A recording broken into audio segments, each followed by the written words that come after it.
is our welcome week. We are welcoming you to the nest. So you are, as of August 17th, you are officially a Georgia Southern Eagle. So welcome, and we're excited to work with you for the next 4 years when you soar on to your next big adventure. But for now, we're going to talk to you a little bit about public health. We're going to talk to you about resources on campus. We're going to go over a lot more detail than what we went over in our Q&A originally. And you'll have an opportunity to talk to some of our professors, learn a few things from our former students, and then have an opportunity to meet with some of our administrative staff. So this will be an exciting adventure for the next hour, and we hope you stay tuned. Introducing myself, my name is Sarah Dunn. I'm the undergraduate academic advisor for the College of Public Health. So you will be assigned to me for as long as you're here at Georgia Southern. So we're going to have some exciting times. We're really excited about this semester because it gets to be your first semester. We get to try a few new things. Normally in years past, we'd be doing this all together in one conference room, but with technology at its greatest, we're keeping everybody safe, social distancing, and have a thing on Zoom this year, which allows us to reach more people who, for one reason or another, were not able to be here. So we're grateful for technology working at its best today. With me today is our administrative coordinator, if she'd like to introduce herself. Sure. I am the academic advisement coordinator, Monica Brister. Basically, my role is just to be a secondary form of help for you. Obviously, you'll go to Sarah first, Ms. Dunn first, but and then you'll come to me kind of as a backup. If Ms. Dunn's out or anything like that, I'm here to help as well. Thank you so much. I'll go over more of our administrative staff and some of the people that will be around to assist you as you continue on your journey in a few slides. With us today is some of our professors, and I will introduce them in a little bit. So the first question we're going to ask today is, what does public health mean to you? What made you choose public health? So if anybody that is here that would like to answer that question. I chose public health because it's my academic advising career. I don't have a background in public health myself, but I got to be immersed in it within the last year that I've been working with the department. So public health to me has always meant prevention and protection. I chose public health because I heard how Dr. Fauci, when he was growing up, he was in a pandemic and it inspired him to join. And then I saw Megan Rapinoe's conversation with some frontline workers during the DNC, and I ended up switching majors because of that, because I've been interested in it for a while, but I hadn't quite made the jump yet. But I thought that was a sign to finally do it, so I ended up switching majors. Fantastic, glad to have you.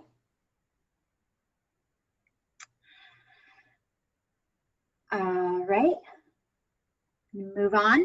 So how Georgia Southern works is there's Georgia Southern, and then each college has its own basically departments. So Georgia Southern is the university, we are the College of Public Health, and then under our college is our bachelor's program, which has different emphasis areas. So when you soar in 4, you'll be soaring with a Bachelor of Science in Public Health. And you have an emphasis choice between global health, health education and promotion, and environmental health. So you'll take the majority of your public health classes. You'll get to learn all kinds of different things, such as epidemiology, biostatistics, chronic diseases, the healthcare system, advocacy, things like that. But then under your emphasis area, for example, if you chose global health, you might be learning about global health policies, how to care for globally maternal and child health. So that's kind of where that emphasis area is. We give you the starting ground for public health, and then we give you some specialty classes that you choose from that will kind of help you maybe narrow down what your idea for public health is. I'm going to talk to you guys about careers and things like that later on, but that's kind of the basis of how our college is. So you'll have your bachelor degree, you're part of the College of Public Health, and then you're part of Georgia Southern. So your advisor, you're gonna have me if you stay on the Statesboro campus. So exciting times will be ahead. You'll get to meet me in person one of these months. It's going to be great. Whether we're meeting outside or meeting over at Hendricks Hall, maybe we've got some emergency assistance that you need for the in my semester at College of Education Advisement Center. Wherever we meet, you'll be there hearing me ask, how's your day going? How are classes going? What's going on? Maybe we talk about mental health. Maybe we talk about your career. Maybe we talk about your roommate situation. Maybe we talk about your dog or your relationships. I hear it all. I'm going to say that I am more accessible than I probably should be sometimes because I answer students that have already graduated. I answer alumni's questions. I just had one of our recent graduates message me in Google Chats and ask me graduate school questions. So I am always there for my students. I always believe that I'm going to put students and their student success first. So that's me, my philosophy. If you're on Armstrong, you're going to have an advisor based on your alphabet. So A through CL is Christina Alexander. CM through GO is Alice White. GR through K is Peggy Clifton. L through PE is Heather Valentine. PF through S is David Henry. And T through Z is Christina Robinson. And they are a great group over there. The possibly able to find them in the Health Professions building. Sometimes if they you need to access them, there's email and there's virtual.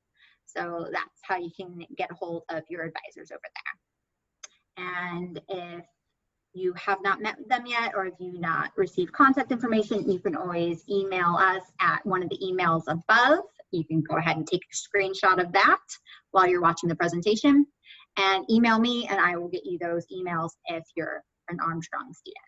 And I'm happy to pass on your information. Our next slide, Ms.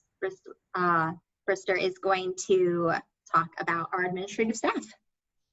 Sure. Like I said at the beginning, I know we have a new student here, so I want to go ahead and reintroduce myself. I'm the Academic Advisement Coordinator, so I'm just here to be an extra support, but we also have support in our administration as well. So we have Dr. Tetters. He is our dean, and he is really student friendly, so he loves for students to come and talk to him. He loves for them to come and ask questions.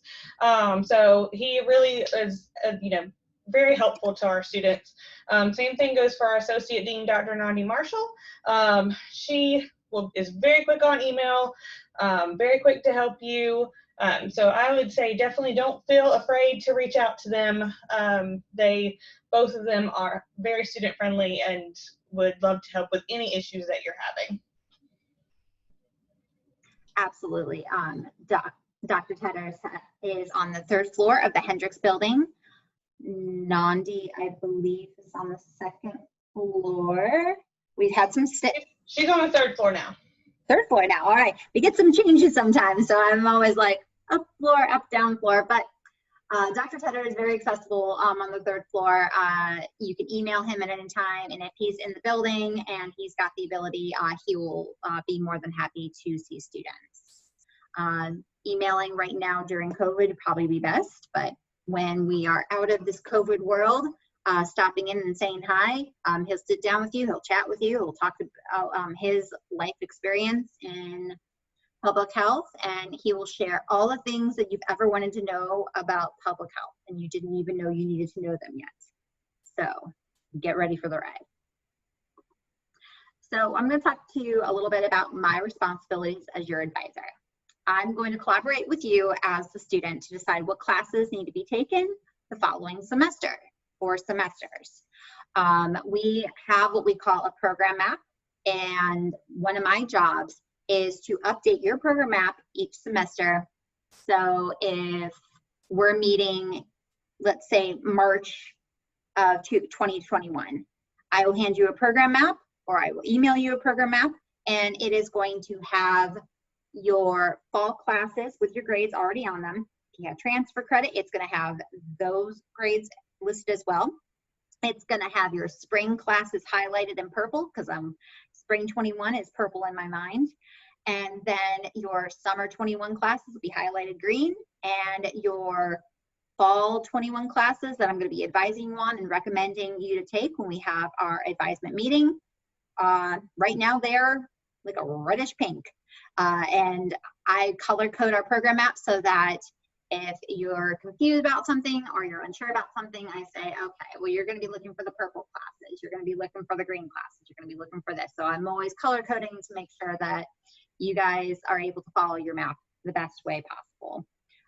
Classes that need to be taken are usually highlighted in yellow, and I will go over all of your program map options, all your course options, everything that you may need to take. We have something called our core classes, area A through F.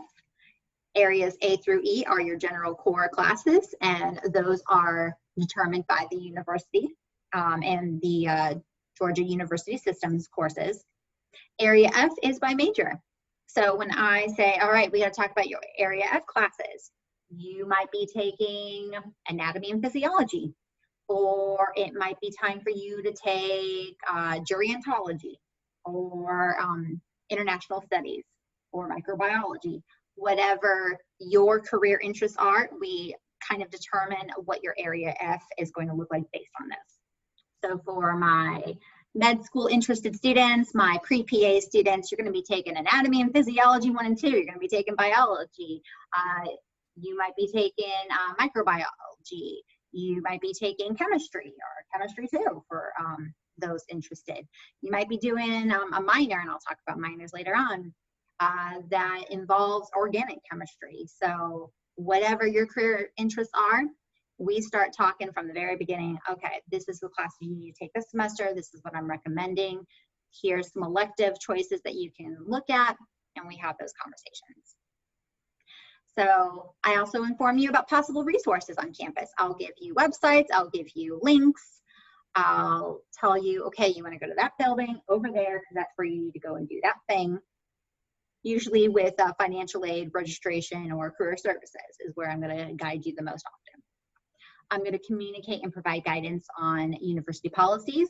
You're going to get a great experience on university policies this semester in your FYE classes if you are brand new freshmen. And if you need a little bit of guidance on policies and procedures, you can out there ask me, and I can either send you the links from our university catalog or our handbooks, or we can have a conversation about certain ones that you're confused about or want to know more about.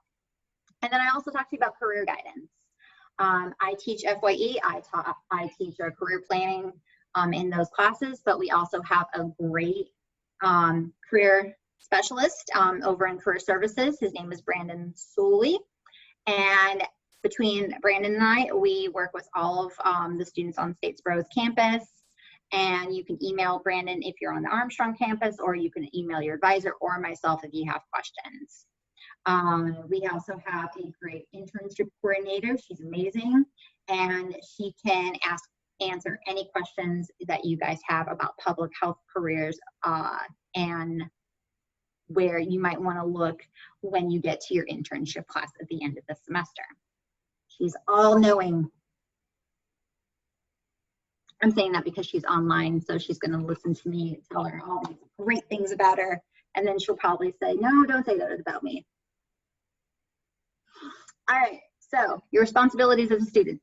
You are going to check your email like all the time, Put it on your phone. I'm going to email you. Your FYE instructor is going to email you. Everybody's going to email you all the time. So put it on your phone.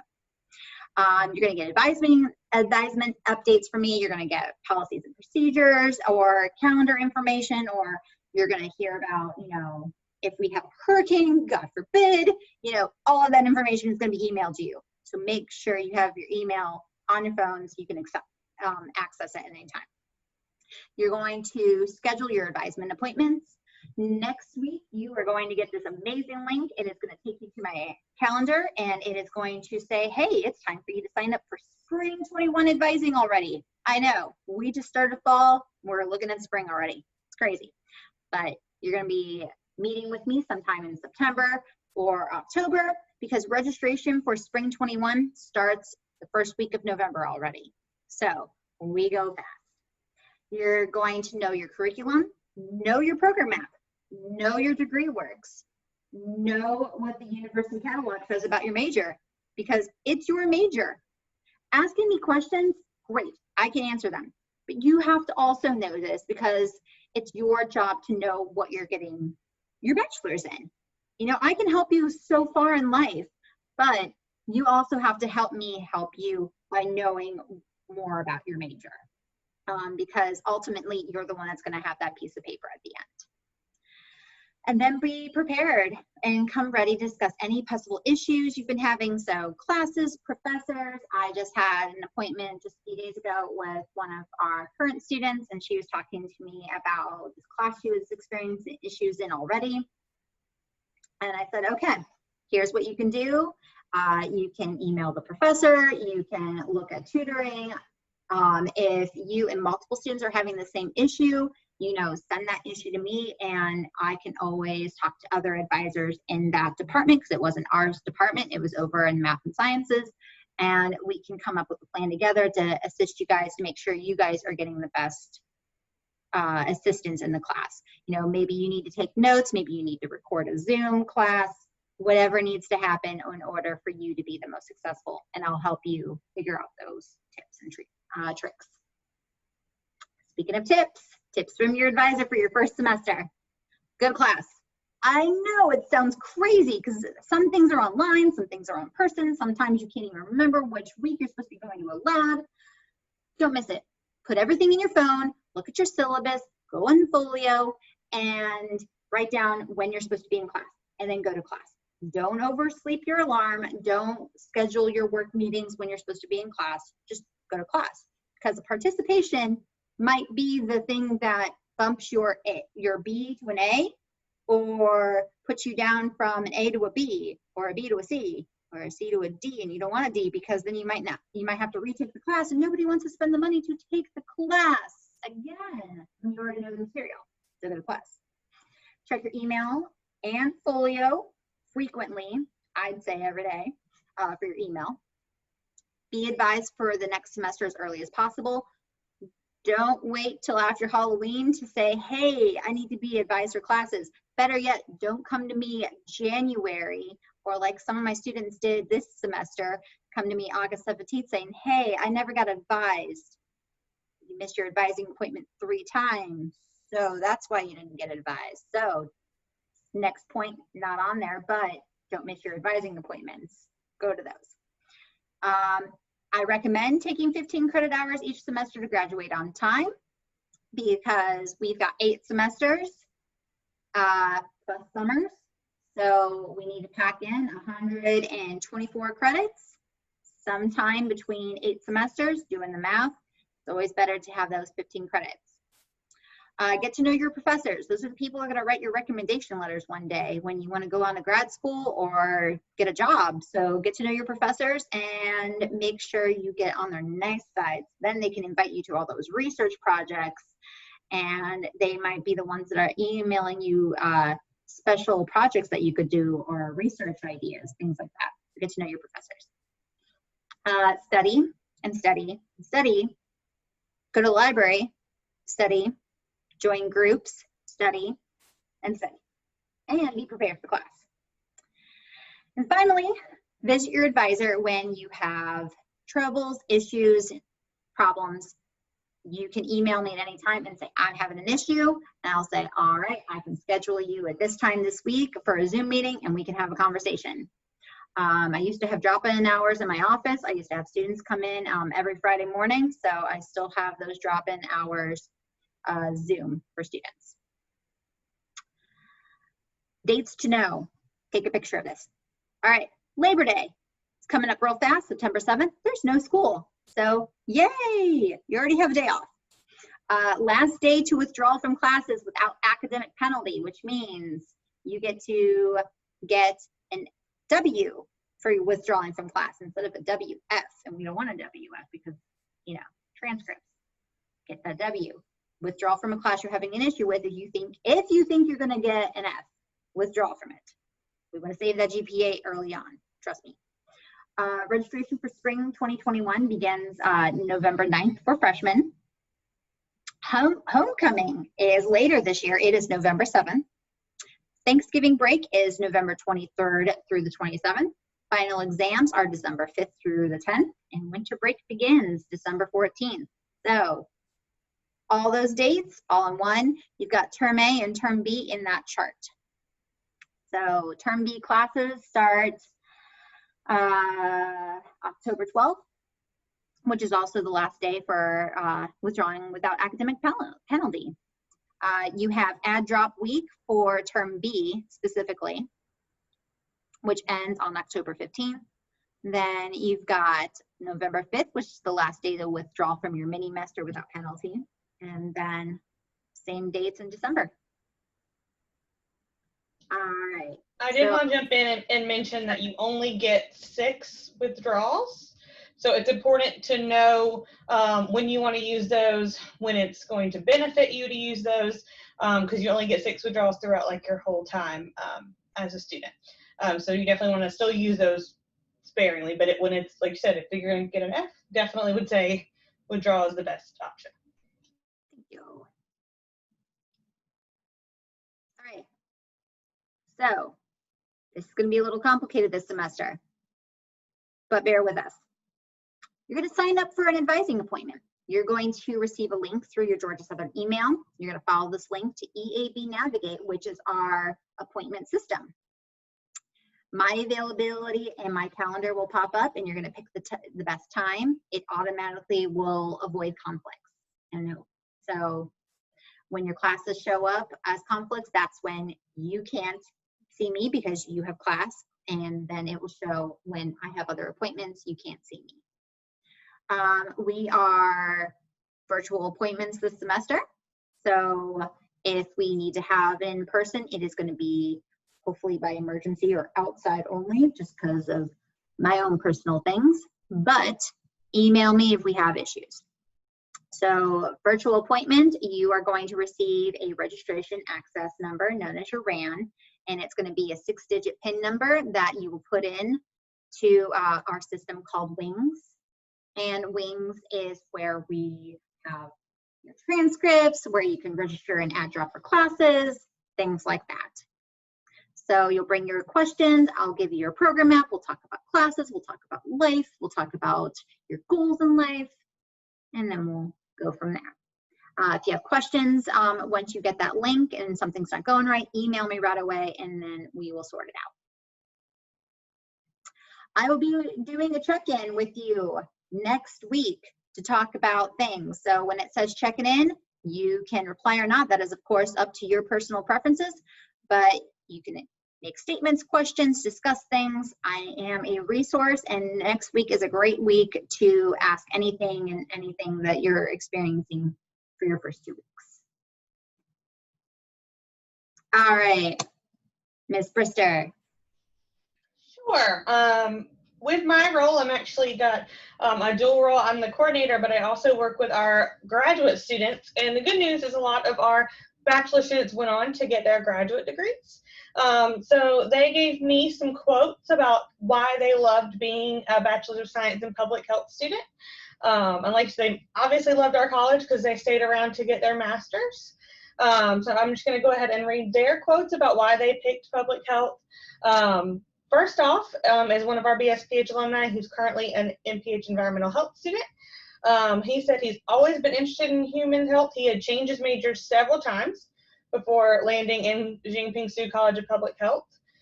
He likes it because public health is intertwined in so many fields that he never would have even expected. And it turned out to be exactly what he was searching for. And he thinks that everyone should take a public health course to expand their way of thinking about social issues and locally and globally. And then we had a second student who's currently an MPH health policy student who was one of our BSPH alumni.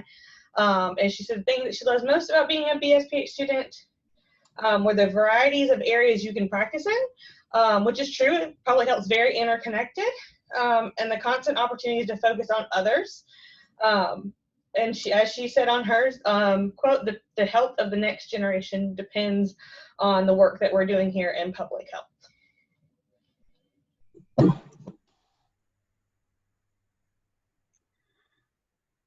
Thank you so much. Sorry, I had a very loud noise happen outside of my office. I don't know what's going on, but we ignore it. All right, so we're going to see a few symbols. When you go on your course catalog, when you start looking at courses to take, there's some things to remember. A prerequisite is a course you have to take before another course. So you have to finish English 1101 before you can take 1102. Your co-requisite, we have some classes in our program. Later on, as you get closer to the end of our program, that are co-requisites, you have to take it at the same time. Our science classes in our not our college, but in the university. So like biology has a co-requisite with their lab. Chemistry has a co-requisite with their lab. Things like that, you have to put them at the same time. So when you're registering, you want to do the add drop section when you're adding co-requisite classes, and you're going to put something that's called a CRN. It's a 5-digit code that's associated with that class. You're going to see a whole line of little boxes, and that's where you're going to put in those classes, because otherwise you're going to get an error and they won't let you register for them one at a time. You have to do it at the same time. So remember that. Little symbols like the little yellow symbol that looks like a mouse in a little building, that's hybrid. You're going to see that a lot this semester. Fully online is just shown by a mouse. And then class day is Monday is M, Tuesday is T, Wednesday is W, Thursday is R, Friday is F, and Sunday we had a Sunday class that probably popped up on your schedule, and that was a U. I'm going to talk briefly about our program maps just because I was talking about them. This is what they look like. I've talked about them for Q&A, so if you have specific questions about your health education promotion map at the Armstrong or Statesboro campus, ask your advisor for your specific one. Oh, and I just did something. There we go. So this is our global health one, and this is our environmental health one. This is our newest emphasis area. So we have areas A, B, and C for core. Your area A is your English and math. Your area B is your global classes. So things like world regional geography, world politics, global sociology. Those are all things that you can take for your global class. Many students take something called, we nicknamed it HELPR. It's HLPR, and that's a cultural diagnosis and treatment class that health professions and public health class students take because it's very centric to treating and diagnosing people globally. Area C is your literature, your humanities, philosophy, ethics, as well as your art history, public speaking, art, theater, music, appreciation classes. Area D, I'm just going to show it. These are all your science classes you can take. There's a lot of them. Ask me specifically what you have options to take, but briefly, astronomy, biology, chemistry, geology, physics, environmental biology, environmental chemistry, environmental geology, oceanography, dinosaurs and extinction. So there's all those. And then there's calculus, 1, 2, 3, trigonometry, statistics, global sustainability, a lot of different options. Area E is those social things like finishing up your Georgia Constitution requirements. You're going to see that. So American government, US history, and then like sociology, psychology, economics, one of those. I was going to say too on the area D, we strongly recommend you take statistics for that area D too. It's not required, but we do strongly recommend it because of the epidemiology you're going to take.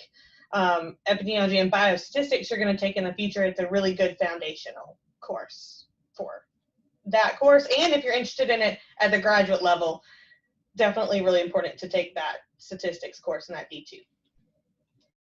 Thank you so much. I will go over all of these in our advising appointments and talk to you about the best things for your career path specifically. So these are, I'm going to move that slightly so you guys can see that. These are our health education promotion classes, our tracks. So lining up, you'll see that community and public health, healthcare systems and advocacy. You can see those for either of our tracks. And so it kind of shows a little bit more detail, a little bit easier to read than your program map.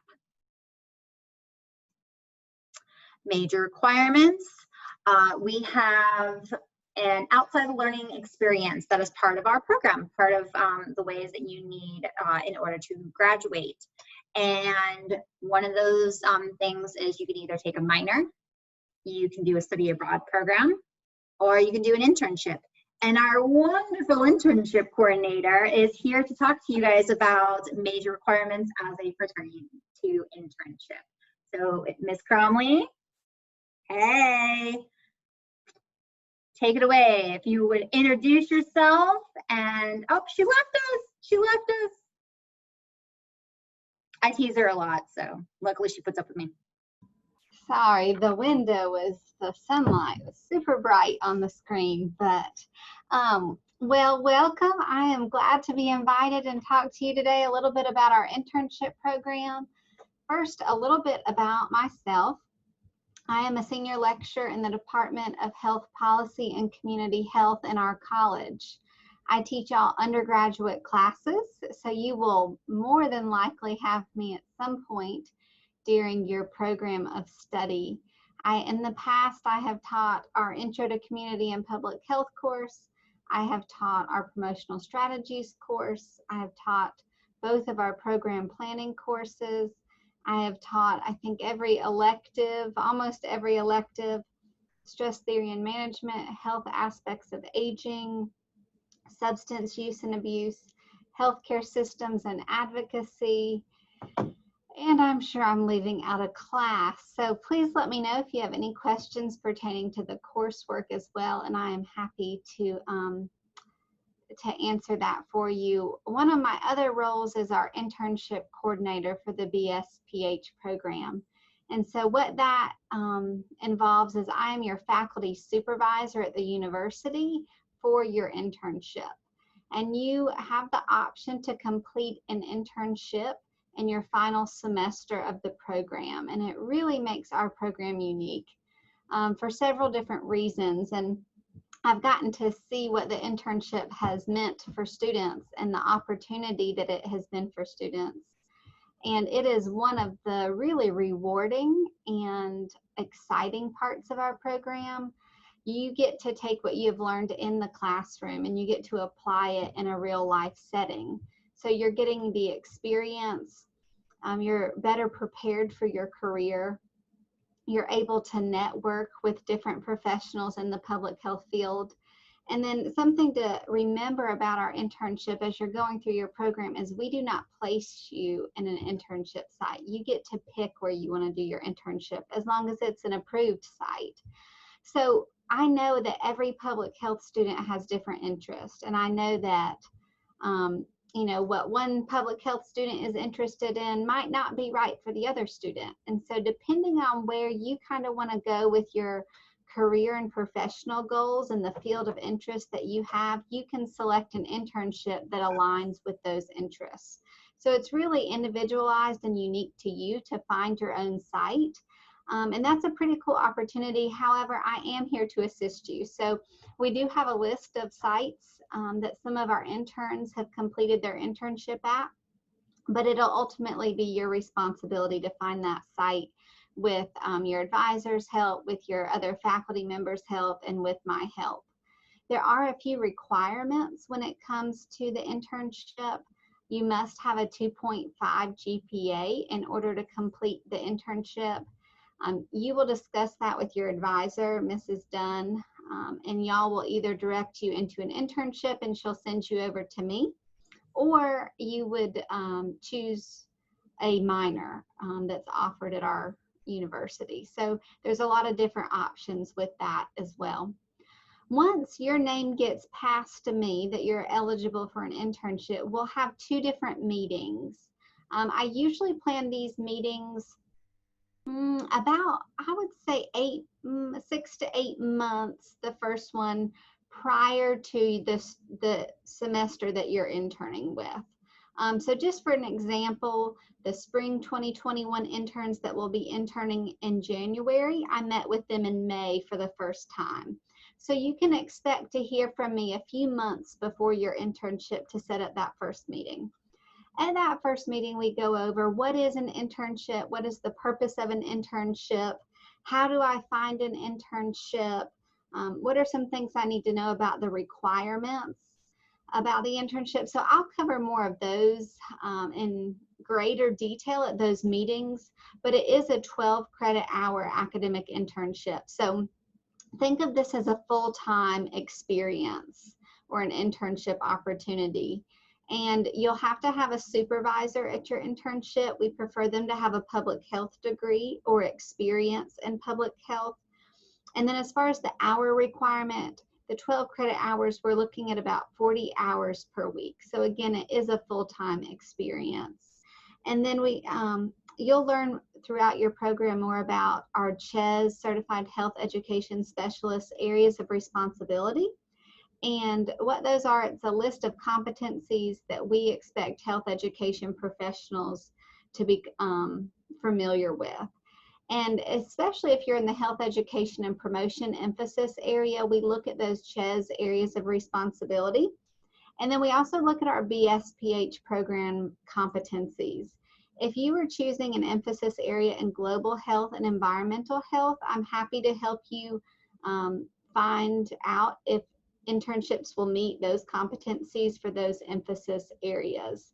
So I don't want you to get wrapped up in all those requirements right now, but I just want you to know that once you find what you think would be an appropriate internship site, come to me and we'll make sure that it fits all the requirements in order to be approved by our accreditors for a site.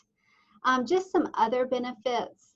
Developing soft skills, so working on professionalism, etiquette, interpersonal communication, networking. Some of these things our students have really benefited from the internship program. And I will go ahead and tell you, in the summer, so the semester we just had, 25% of our interns were directly hired from their internship site. And so this really prepares you, it sets you up for once you graduate to have some place to go, whether that be in your career, or maybe you're going to continue working there while you go on to graduate school. So there's a lot of opportunities that the internship opens up doors for. I'm trying to think if there's Mrs. Dunn or Mrs. Brister, if there's anything else you would like me to add, or I can open it up for questions. I think you covered everything brilliantly. So if you want to ask have anybody ask you questions. I'll give them a second to unmute their mic. Would anybody like to ask any questions? Remember, I said she was all knowing. No. I'm not, but I would love to meet y'all. I'm excited to have y'all in our program. Please stop by anytime. Well, if you do stop by, don't forget your mask. But Mrs. Dunn can pass along my email address. She can add that to any information. We also have some flyers. If you would like to pick up, for instance, this one has a list of potential internship sites where we have had previous students. So, oh, yay, we have a question. I'm excited to answer. Okay, Allison, let's hear it. Okay, so say we wanted to like do an internship with something that was like out of Statesboro, like the CDC or something. How would we get our classes like done? How would we like set them up? I mean, if we're having to go out of Statesboro to do something. Sure, great question. So your internship will be taken once all your coursework is completed. So that all your major coursework in specific. So this will be your final semester. You will actually be done with all your face-to-face classes. You will register for the internship course, which is 12 credit hours, and I'll be the quote instructor for that course. So you'll just have that one course on your schedule. So we definitely have students, the majority of students do not do their internship in Statesboro, and that's just the limited opportunities. But you could do it in Savannah, you could do it in Statesboro, the state of Georgia, you could do it in the Southeast, you could do it in Wyoming, and you can even do an international internship. Did that answer your question? Yes, ma'am. Thank you. All right. Well, I have again enjoyed talking with y'all today. Feel free to reach out to me anytime.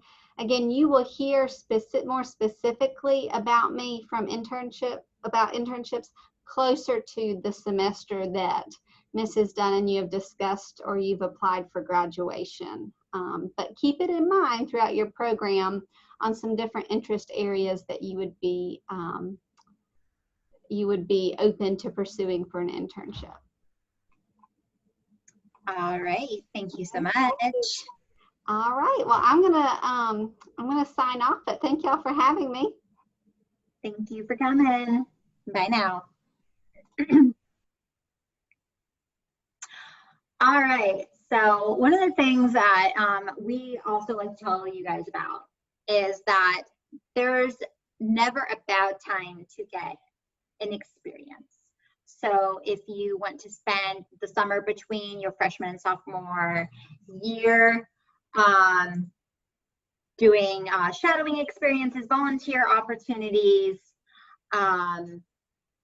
going and maybe working part-time for like one of the nonprofits or things like that, you can do that at any time. Any experience that you gained is going to be on your resume, so there's never a bad time to get an experience. What the internship for our program major requirement is an academic requirement.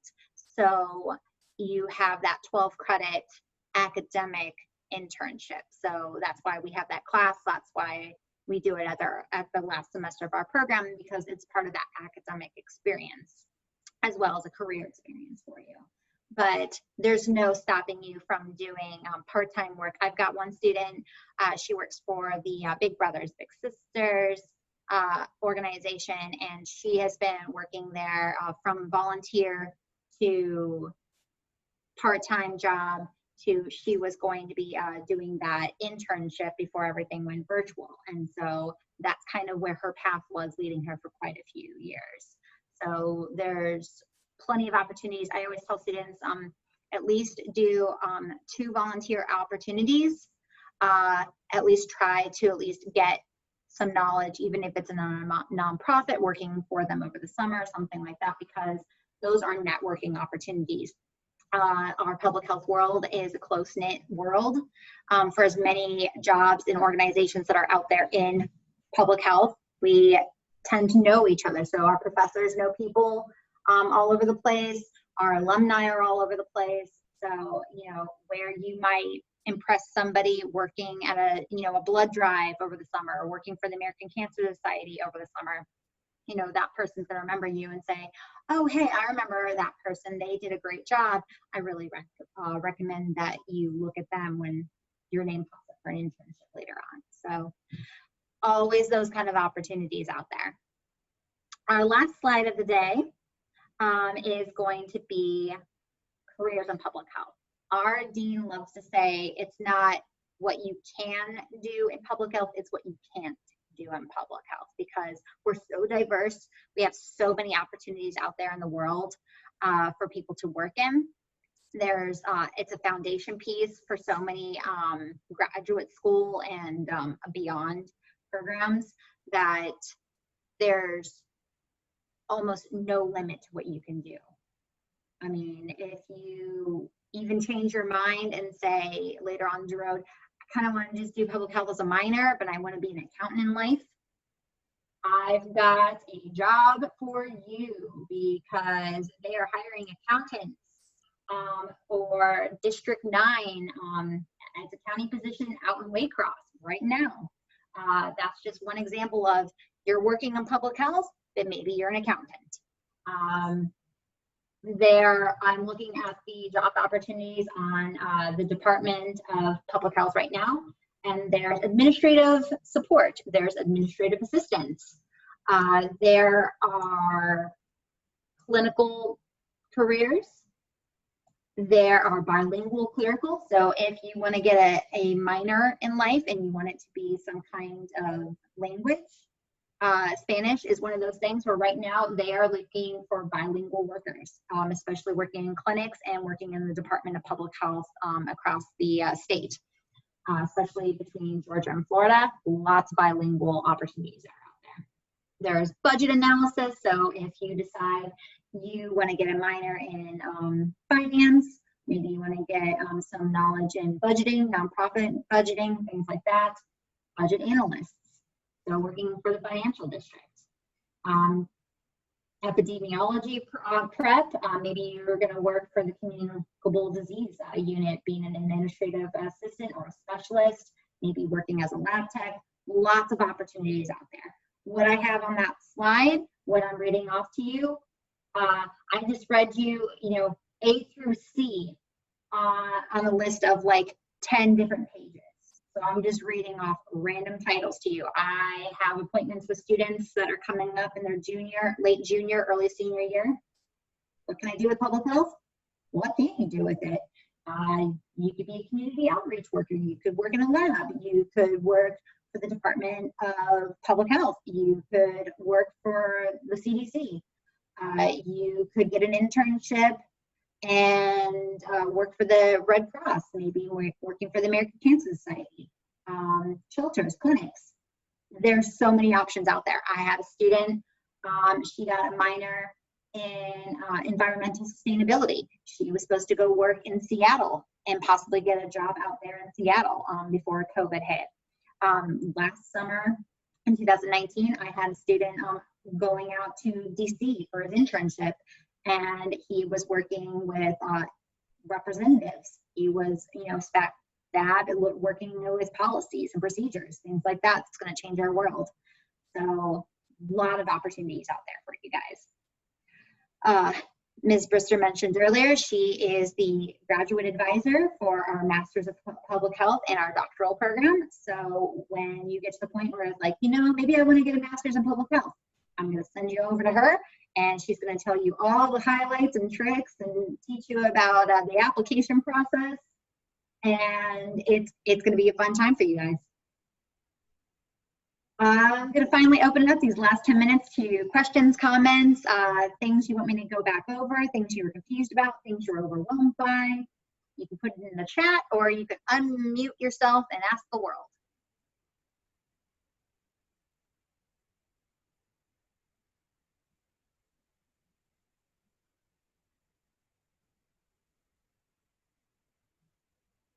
Well, if I had not let my cat out of the office right before the presentation started, I could have had her do a little song and dance to public health.